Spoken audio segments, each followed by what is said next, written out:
Well, hello. Welcome to another short devotional, and it should be short, so please listen. I want to entitle this one Shallow Vision, Stinkin Thinkin, or Joy Unspeakable. That's what I want, joy. Well, most of us live our lives with one eye on the mirror to see if we measure up to those around us.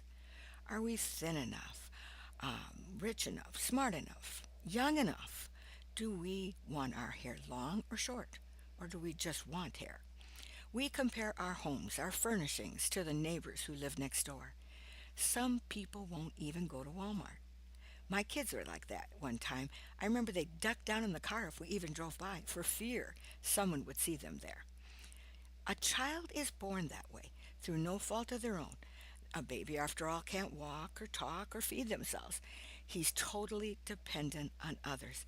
But sometimes people may lose the crib, but never truly grow up. Their vision is shallow. They spend their lives looking in that proverbial mirror. And this type of living and thinking will only bring us sorrow. I don't know about you, but my view from this side of the mirror is not improving with age. I have found that the greatest joy in this world is when we stop looking in that mirror. Now, don't get me wrong. When you get up in the morning, it's imperative to give yourself a glance. You, after all, never know what might be on your face. One time, I may have shared this before with some of you, but in case some of you haven't heard this story, one time, as we were getting ready for bed, Michael was reading his Bible and he had markers in his hand. For what reason, I do not know. He grabbed me, put me in a head hold, and he drew a mustache on my face. Well, of course, I, yelled at him, went into the bathroom, barely turned the lights on, scrubbed that off, and then I went to bed. The next morning, I had to go to Concord High School to get my tickets to the Christmas Spectacular. And so I got out of the car, and wouldn't you know, I'd walk in just as classes were changing. So I ran into all kinds of kids, and they were, polite. I had to ask them for directions, and they were polite, and they talked to me, and they looked at me, and kind of quizzically, and they sent me on my way.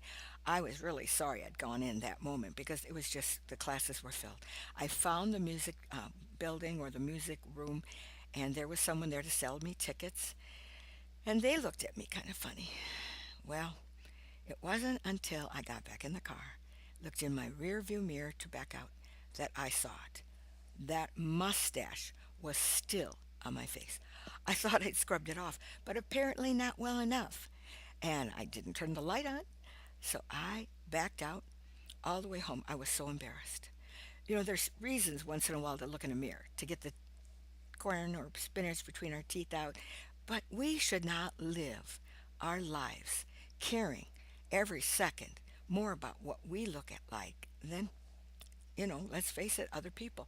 I'm talking about finding ourselves so consumed with living our lives in comparison to others, we forget there's a great big world out there. And there's people out there that barely look at us anyway. They need someone to care about them. These people could live in our homes, in the house next door, or, yes, in the line behind us at Walmart. I remember the day when I was whining and complaining to the Lord because I was so obsessed with trying to measure up. So, I was just thinking others might think this of me or that of me, and what I should look like or talk like or act like. And I was failing miserable.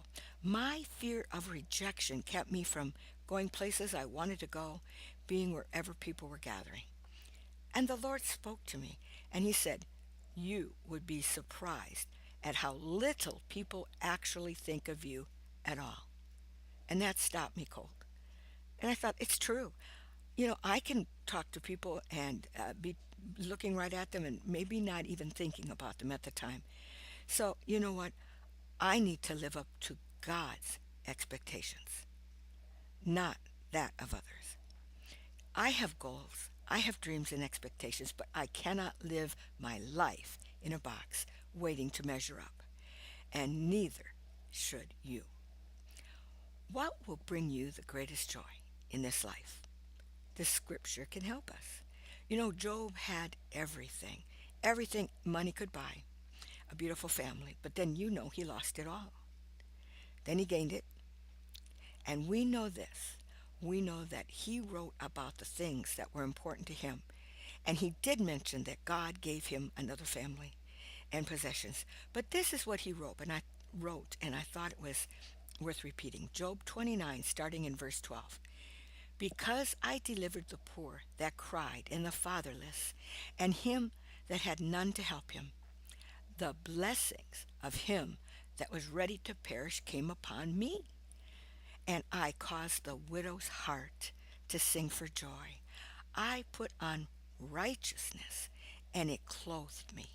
My judgment was a robe and a diadem.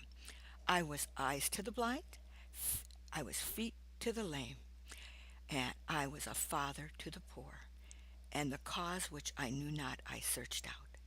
So he realized his joy was not in his possessions. It was not. Our greatest example, and this will be the final one I want to share with you, was no one other than our own Lord and Jesus. And this verse really stopped me cold. He said in Hebrews 12, starting in verse 1, wherefore, seeing we also are compassed around with us a cloud of witnesses. In other words, around us there are a lot of people who see us, including those in heaven. He said, wherefore, seeing we also are compassed about with so great a cloud of witnesses, let us lay aside every weight. And sometimes, being so concerned with what we look like and act like and be the way we are, can be a great weight, can't it? And the sin which does so easily beset us, let us run with patience the race that is set before us. We have to live this life. This life is nothing more than a testing ground for the life hereafter. And the next verse, right following that, I thought this was interesting. Looking unto Jesus, the author and finisher of our faith, who, for the joy, he did it for the joy that was set before him, enduring the cross, despising the shame. It was shameful for what he had to go through, for what people did to him. They shamed him. They nailed him naked to a cross. And he is now, where is he? He is set down at the right hand of the throne of God. I'll read that one more time. Looking unto Jesus, the author and finisher of our faith, who for the joy that was set before him endured the cross, despised the shame, and he sat down at the right hand of the throne of God.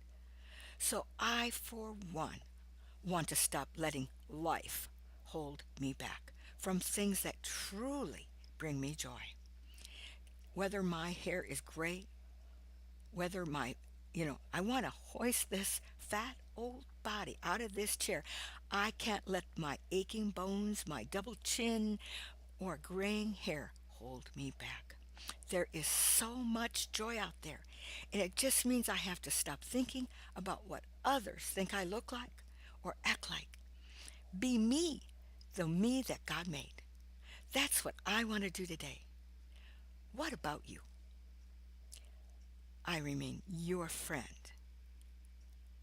lanadee.